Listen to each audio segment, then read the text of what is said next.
mendengarkan taklim hari ini tentang nasihat Nabi Muhammad mengenai doa yang tertolak karena makanan dan minuman yang haram. Nabi SAW bersabda, Allah maha suci yang hanya menerima harta dan suci. Allah memerintahkan kaum muslimin sebagaimana yang diperintahkan kepada Allah dan Rasulnya. Allah berfirman, wahai para rasul, makanlah dari benda-benda yang baik dan berbuat baiklah, sesungguhnya aku mengetahui apa yang kalian lakukan. Hai orang-orang yang beriman, makanlah benda-benda baik yang telah kami karuniai atasmu. Selanjutnya Nabi SAW bercerita mengenai seseorang yang bepergian.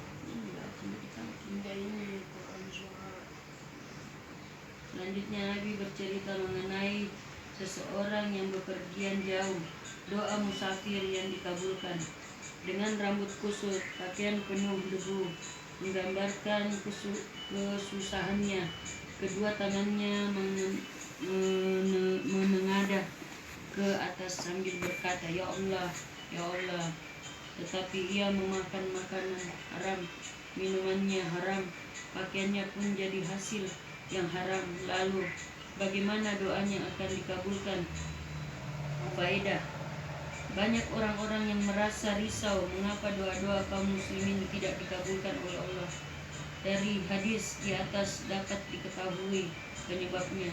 Dengan rahmat Allah, doa-doa orang kafir dapat dikabulkan oleh Allah, tetapi doa yang sebenarnya adalah doa orang-orang yang bertakwa. Oleh sebab itu, selalulah mengharap doa orang-orang muttaqin. Barang siapa ingin doanya dikabulkan oleh Allah, maka sangat penting untuk berhati-hati terhadap hal-hal yang haram. Siapakah yang ingin doanya dikabulkan? Umar radhiyallahu anhu melarang istrinya menimbang minyak misak. Suatu ketika Khalifah Umar bin Khattab menerima minyak misak dari Bahrain. Ia berkata, adakah orang yang bersedia menimbangnya untuk dibagikan kepada kaum muslimin? Istrinya Atika radhiyallahu anha berkata,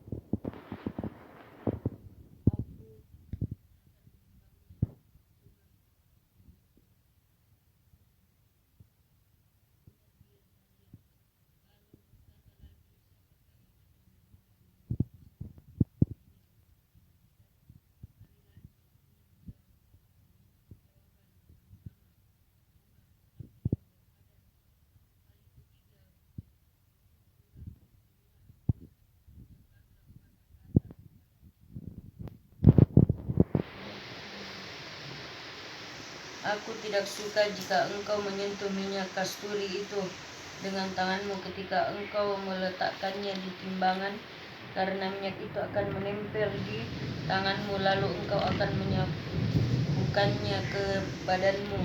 Hal itu berarti aku memperoleh bagian yang melebihi hakku. Faedahnya, inilah sikap kehati-hatian yang sempurna, yaitu berusaha menyelamatkan diri dari apa pun keadaan yang dapat menimbulkan tuduhan.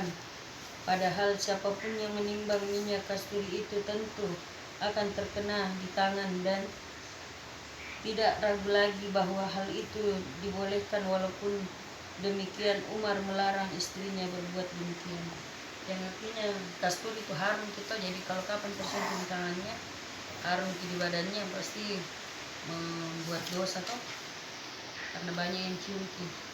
Peristiwa seperti ini juga pada Umar bin Abdul Aziz yang terkenal dengan sebutan Umar kedua. Suatu ketika ia menimbang minyak misak dengan menutup hidungnya rapat-rapat dan berkata, manfaat minyak wangi adalah mencium baunya. Demikian ketelitian dan kehati-hatian para sahabat, para tabi'in dan alim ulama kita. Umar bin Abdul Aziz tidak mengangkat hakim dan pernah diangkat oleh Hajjaj. Apa itu Hajjaj? Suatu ketika Umar bin Abdul Aziz melantik seorang sebagai hakim di suatu wilayah. Kemudian ada seseorang yang memberitahunya bahwa orang itu pernah menjabat hakim pada masa pemerintahan Hajjaj bin Yusuf. Maka Umar bin Abdul Aziz segera memecat orang itu. Orang itu berkata, "Aku hanya sebentar bekerja pada masa pemerintahan Hajjaj." Jawaban Umar bin Abdul Aziz, "Untuk suatu keburukan walaupun hanya bergaul sedikit sehari atau kurang itu sudah cukup mempengaruhimu." Faedahnya, pengaruh pergaulan pasti akan membekas pada diri kita. Jika kita bersahabat dengan orang-orang yang bertakwa, tanpa terasa ketakwaan itu akan membekas dalam diri kita dengan mudah. Begitu juga jika kita berteman dengan orang-orang yang fasik, tanpa terasa kefasikan itu akan mempengaruhi kita. Itulah sebabnya bersahabat dengan orang yang berakhlak buruk dilarang. Bahkan karena bergaul dengan binatang, seseorang dapat terpengaruh olehnya. Nabi bersabda, berbangga-bangga dan kesombongan menimpa orang-orang ahli unta dan kuda.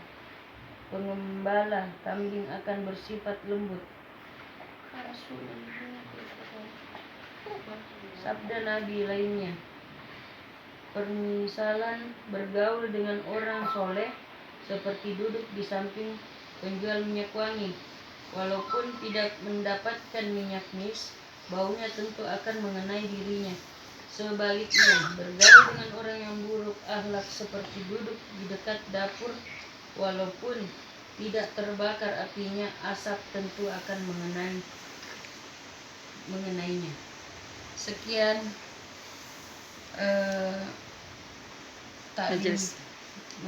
taklim hari ini. Semoga apa yang kita dengarkan dapat berkenan di hati dan dapat terkesan dalam hati dan siap amal dan sampaikan. Kita tutup majelis ini untuk mulianya majelis ini kita tutup dengan doa kafaratul majelis. Subhanakallah wa bihamdik, asyhadu an la ilaha illa anta astaghfiruka wa atubu ilaik. Assalamualaikum warahmatullahi wabarakatuh. Teman-teman, Asisa sudah selesai ikut taklim. Kalau suka video ini jangan lupa like, comment, and subscribe. Bye bye. Assalamualaikum.